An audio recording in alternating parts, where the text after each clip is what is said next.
Hello friends, आज हम solve करेंगे एसपी बख्शी बुक से सिनोनिम्स बेस्ड एक्सरसाइज ई को।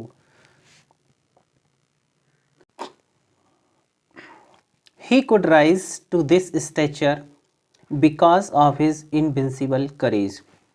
तो यहाँ पर जो इनविंसिबल बोल्ड वर्ड दिया है, इसका सबसे नियरेस्ट मीनिंग यानी इसका सबसे नियरेस्ट सिनोनिम यहाँ पर पूछा गया है इनविंसिबल वर्ड का। ठीक है, तो इनविंसिबल का मतलब क्या होता है? इनविंसिबल का मतलब होता है डैट कैन नॉट बी कंक्योर्ड, यानी कि जिसको जीता ना जा सके, जिसको हराया ना जा सके। ठीक है, जिसको जीतना बड़ा मुश्किल हो उसको हम क्या बोलते हैं? इनविंसिबल बोलते हैं।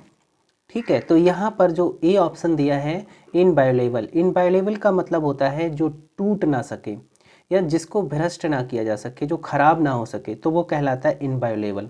तो ए ऑप्शन हमारा रॉन्ग हो जाता है। अनमैनेजेबल का मतलब होता है असंचालनीय, तो ये भी हमारा रॉन्ग हो जाता है।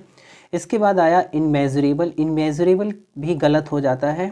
और यहाँ पर दिया है अनबीटेबल, तो बीट का मतलब किसी को हराना यानी पीटना, एबल का मतलब होता है योग्य, जो पीटने के योग्य हो, जिसको हराया जा सके, वो कहलाता है बीटेबल। लेकिन यहाँ पर जब अन जुड़ गया तो ये उसका अपोजिट हो गया, उसका एंटोनियम हो गया।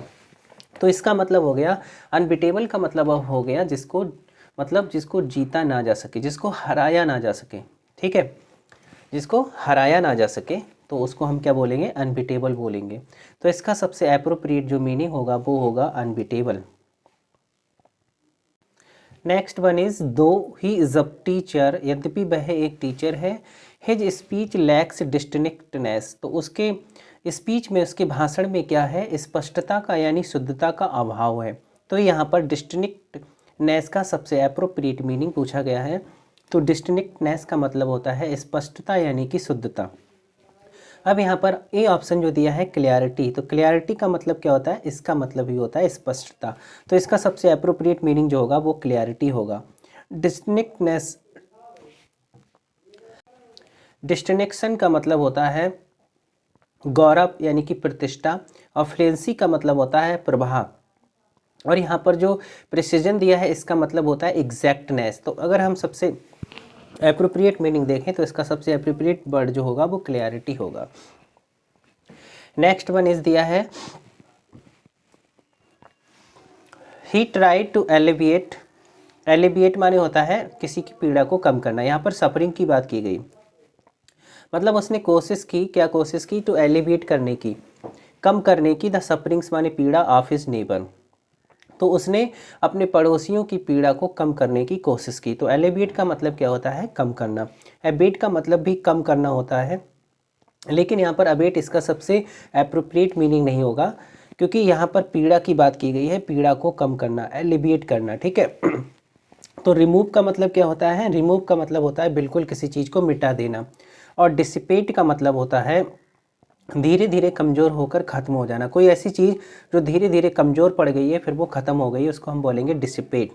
और रिलीफ, यहाँ पर जो वर्ड दिया है, रिलीफ का मतलब होता है कम करना, मतलब किसी की पीड़ा को कम करना। यहाँ पर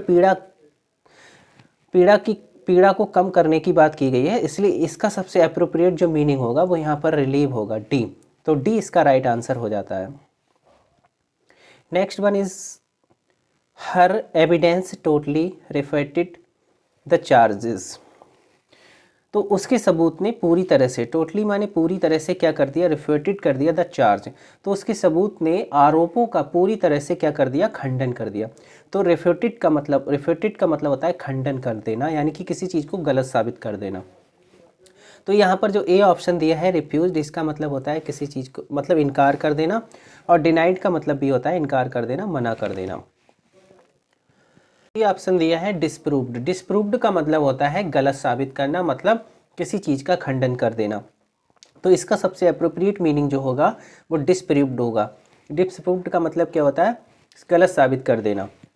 यहाँ पर जो डी ऑप्शन में दिया है रिपेल्ड, रिपेल्ड का मतलब क्या होता है? रिपेल्ड का मतलब होता है पीछे धकेलना। तो इसका सबसे अप्रोप्रिएट मीनिंग जो होगा वो सी होगा, सी यहाँ पर राइट हो जाता है। Next one is once remonstrances against social ills has to be consistent, to be यहाँ पर क्या दिया है? टू बी फ्रूटफुल लिखा है यहाँ पर, फ्रूटफुल, ठीक है। तो रेमिनिस्ट्रेशन का सबसे एप्रोप्रिएट मीनिंग यहाँ पर पूछा गया है।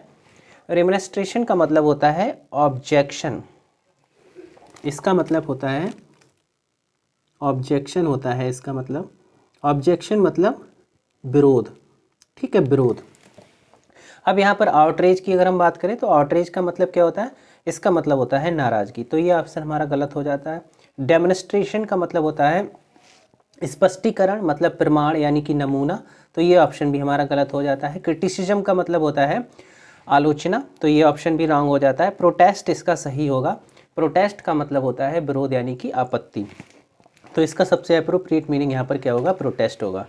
तो ठीक है फ्रेंड्स, इस ई एक्सरसाइज में 5 क्वेश्चंस थे, तो मिलते हैं नेक्स्ट वीडियो में एक्सरसाइज ऐप के साथ। Thanks for watching.